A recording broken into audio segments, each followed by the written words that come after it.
Kalau kamu mau aku cium, mau aku nikahi sekarang juga. Silakan sembuhkan tanganku kalau bisa. Assalamualaikum warahmatullahi wabarakatuh. Bagaimana jika seseorang yang paling kamu hina justru memegang kunci untuk menyelamatkan hidupmu? Dan bagaimana jika tangan yang selama ini tak bisa kamu gerakan bukan sekadar penyakit, tetapi awal dari sebuah rahasia besar yang tak pernah kamu sangka?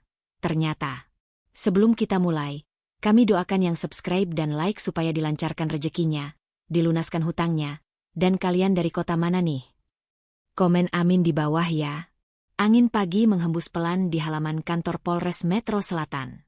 Para anggota sudah sibuk mempersiapkan berkas, laporan, dan jadwal patroli.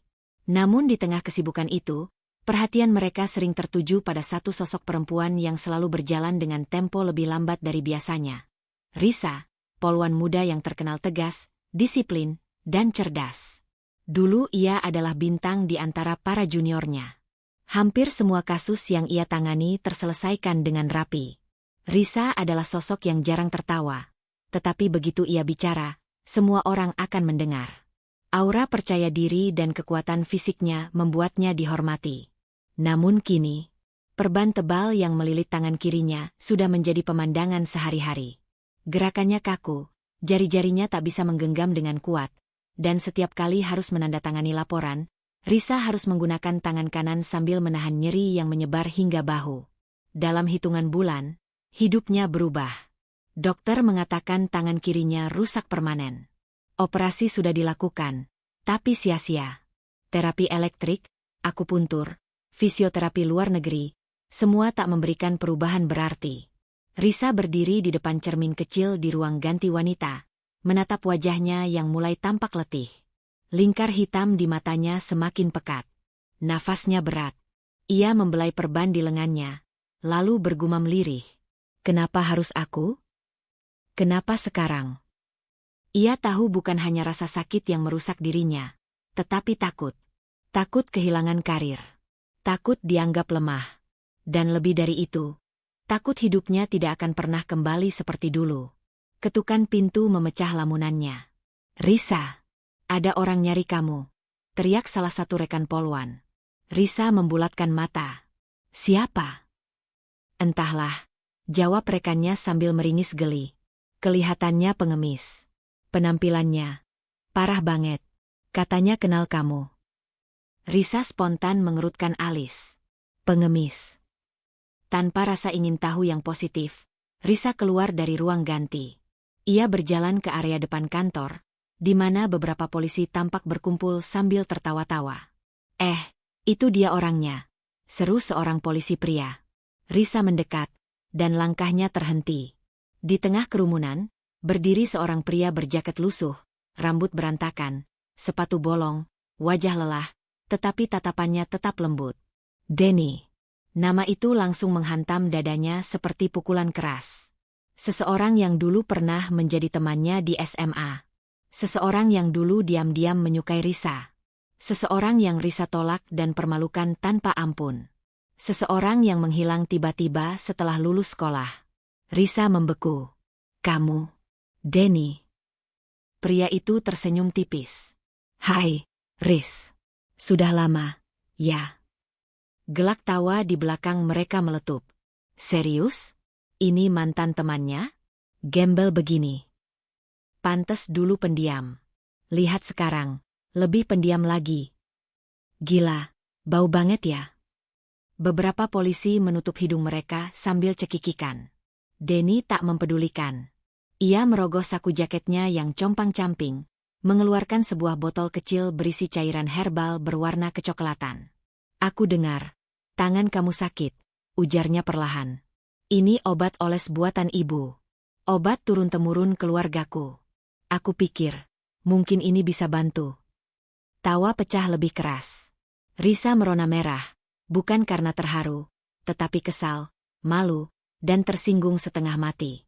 Ia meraih botol itu dengan kasar, memandangnya sinis. Kamu pikir aku sembuh pakai obat murahan begini? Kamu kira tangan aku luka kecil? Semua dokter aja sudah angkat tangan. Riz, aku. Dan kamu datang ke sini dengan pakaian seperti itu? Mau cari simpati? Atau mau buat aku kelihatan kasihan? Nada Risa penuh hinaan. Ia menusuk Denny dengan tatapan paling meremehkan yang bisa ia buat. Salah satu polisi berkomentar. Ayolah, Riz, coba aja. Minimal kalau nggak sembuh, kamu dapat hiburan dari tangan gembel itu. Tawa meledak lagi. Risa mengangkat dagunya, lalu berkata keras agar semua orang mendengar. Baik, Den. Aku kasih tantangan. Ia menunjuk botol kecil itu. Kalau obat kampunganmu ini bisa sembuhin tangan aku. Ia berhenti sejenak, menatap Denny dari atas sampai bawah dengan sinis. Aku akan kasih apapun yang kamu mau. Kerumunan bersorak. Ada yang bersiul. Ada yang menepuk-nepuk meja seolah menonton acara komedi. Lalu Risa menambahkan dengan suara lantang.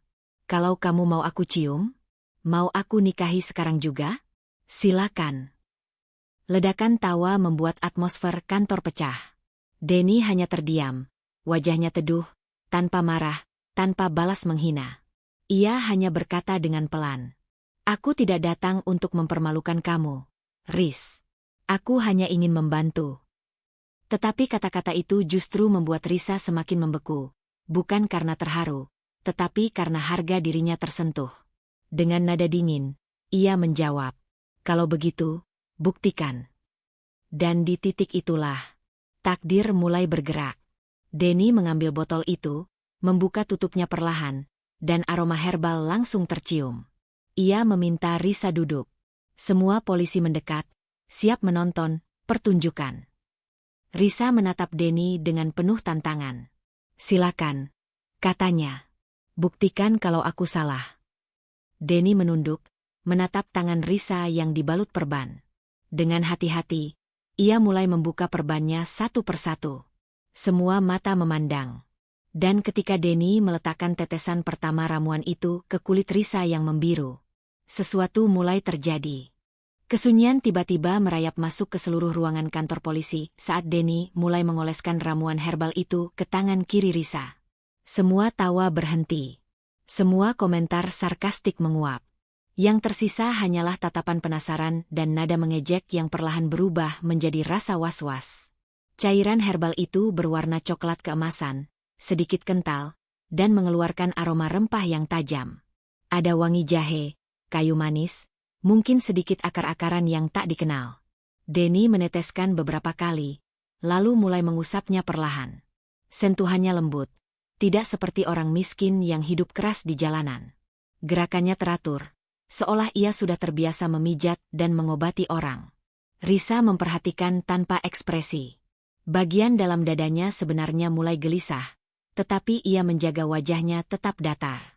Ia tidak ingin terlihat ragu di depan rekan-rekannya. Namun ketika Denny menyentuh titik tertentu di pergelangan tangannya, Risa tiba-tiba bereaksi. Ah!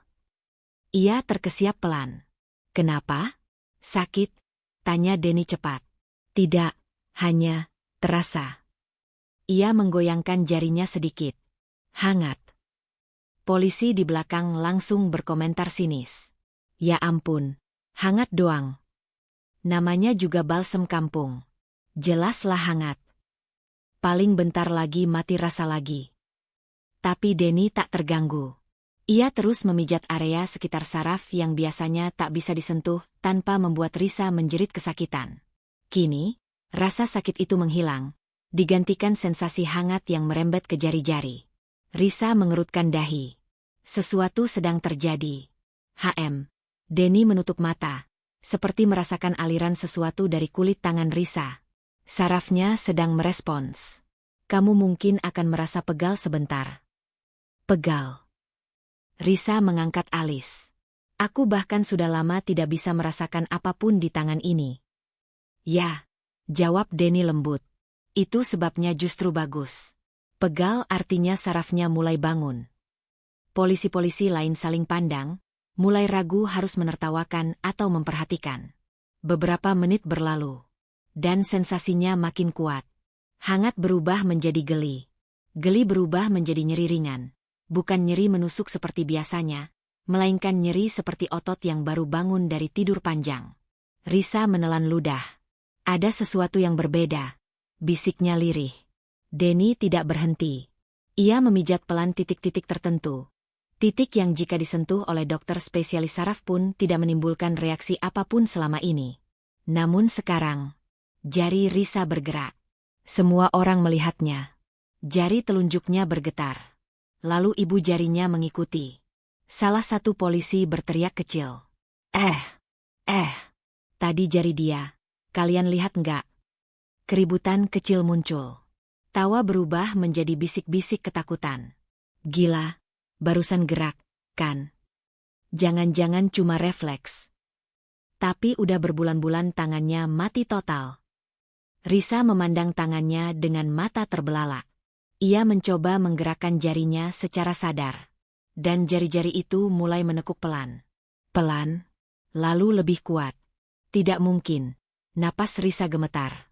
Tangan ini sudah mati. Dokter bilang sarafnya rusak permanen. Denny tersenyum kecil. Aku bilang dari dulu, Riz, tidak semua yang rusak itu tidak bisa diperbaiki. Risa langsung terdiam. Kata-kata itu seperti tamparan halus, seolah mengingatkannya pada masa SMA, ketika ia menghancurkan hati seseorang yang paling tulus mencintainya. Namun ia mengusir pikiran itu jauh. Coba angkat tangan kamu sedikit, ucap Denny. Aku tidak bisa. Coba saja. Risa menggigit bibir, lalu berusaha menggerakkan otot lengannya. Tadinya ia ingin sekadar membuktikan bahwa Denny salah. Tapi yang terjadi justru membuatnya pucat. Tangannya benar-benar naik. Naik sedikit, lalu turun lagi. Namun kali ini bukan karena lumpuh, tetapi karena kaget. Aku merasa sesuatu. Suara Risa bergetar. Aku benar-benar merasakannya. Semua polisi membeku. Gak mungkin. Ini sakit tangan yang udah gak bisa dipakai lagi. Jangan bercanda, barusan dia angkat, kan? Risa meraba lengannya sendiri, tanpa rasa sakit menusuk. Ia memelintir pergelangan tangannya perlahan. Dan itu berhasil. Ia mengangkat kembali. Tangan itu bergerak lebih tinggi dari sebelumnya.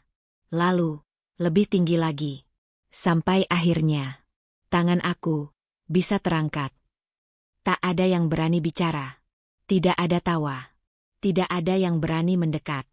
Hanya Denny yang tetap berada di sampingnya. Tenang, penuh kesabaran. Kamu sudah melewati tahap pertama, katanya pelan. Obat itu harus meresap penuh. Tapi, tanganmu akan kembali. Perlahan.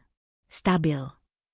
Risa menatapnya dengan wajah bingung, takut, namun penuh harapan yang tiba-tiba hidup kembali. Denny, kamu, siapa sebenarnya? Nada suaranya bergetar kecil. Kenapa kamu bisa menyembuhkan sesuatu yang dokter saja tidak mampu? Denny memandangnya. Tatapannya lembut, tapi menyimpan sesuatu yang dalam. Rahasia besar yang belum pernah ia ungkap pada siapapun. Namun sebelum ia sempat menjawab, seseorang menerobos masuk ke kantor polisi sambil berteriak panik. Bu Risa, cepat keluar. Ada warga minta pertolongan. Ada kecelakaan. Korban patah tangan butuh polisi dan paramedis. Semua orang langsung bergerak. Dan untuk pertama kalinya dalam berbulan-bulan, Risa meraih pistol dinasnya dengan tangan kirinya. Semua polisi tercengang melihatnya. Ia menatap Denny. Kita belum selesai, katanya. Denny hanya mengangguk. Tentu, ini baru permulaan. Suasana ruang medis kantor polisi berubah total begitu Denny membuka tutup botol kecil berisi cairan kental berwarna kehijauan. Bau herbalnya langsung menyebar. Pahit, hangus, asing, namun anehnya hangat di hidung. Semua orang saling pandang. Ada yang mencibir, ada yang menutup hidung, ada yang tertawa pelan. Risa sendiri mengangkat alis tinggi. Sumpah, Den, ini bau banget. Kamu yakin ini bukan air got yang kamu campur-campur? Tawa kembali pecah. Denny hanya menghela napas, tampak tidak terpengaruh sedikitpun. Kamu dulu nggak begini, Riz. Kalimat itu membuat tawa perlahan mereda. Ada sesuatu dalam suara Denny. Lelah, namun bukan karena hinaan. Lebih seperti kecewa. Namun Risa menepis itu semua. Ia menggulung sedikit perban putih yang melilit tangan kirinya, menatap Denny dengan penuh tantangan. Nah, ayo, tunjukkan keajaibanmu. Aku nggak sabar menertawakanmu lagi nanti. Proses dimulai. Denny memegang tangan Risa dengan sangat hati-hati, berbeda sekali dengan sikap sembrono yang Risa tuduhkan. Sentuhannya terasa penuh kehati-hatian, seolah menyentuh sesuatu yang rapuh. Risa sempat tersentak, namun menutupi rasa canggung itu dengan berkata lantang. Jangan lama-lama. Tangan ini paling cuma baal, bukan patah hati. Beberapa polisi cekikikan di belakang. Denny menuangkan sedikit obat herbal itu ke jarinya, lalu mulai mengoleskannya di sekitar pergelangan dan lengan bawah Risa. Gerakannya pelan, memutar, menekan titik-titik tertentu seperti terlatih. Risa mengernyit. Bukan karena sakit, justru karena rasa aneh yang mulai muncul. Seperti ada aliran hangat yang menjalar masuk ke otot yang sudah lama mati rasa. Dia langsung menepis pikiran itu. Pastilah hanya sugesti. Tanganmu ini bukan sekadar cedera, Riz, bisik Denny sambil terus memijat. Ini sarafnya yang rusak. Obat buat saraf memang harus diserap lewat titik pijat, bukan cuma dibalur. Risa mendengus. Ya ampun, kamu sekarang dokter? Atau paranormal? Tapi nadanya tidak sekuat tadi. Karena panas lembut itu makin terasa. Dan untuk pertama kalinya dalam sekian bulan, Risa merasakan sesuatu di jari-jarinya. Ringan, seperti bisikan samar di balik kulitnya. 30 menit pertama. Detik demi detik berlalu. Kerumunan polisi yang tadi berisik kini mulai diam. Suara tawa berubah menjadi gumaman. Suasana berubah dari ejekan menjadi rasa penasaran yang tak mereka mampu sembunyikan. Salah satu senior, Pak Arman, mendekat sambil memantau. Riz, kamu, kelihatan beda. Lenganmu, kayak mulai ada warna. Nggak pucat lagi. Tapi Risa masih menolak percaya. Efek pijat biasa. 5 menit lagi juga hilang. Namun ketika Denny menekan titik tertentu di dekat siku, tiba-tiba Risa tersentak keras. Apa itu? Refleks saraf.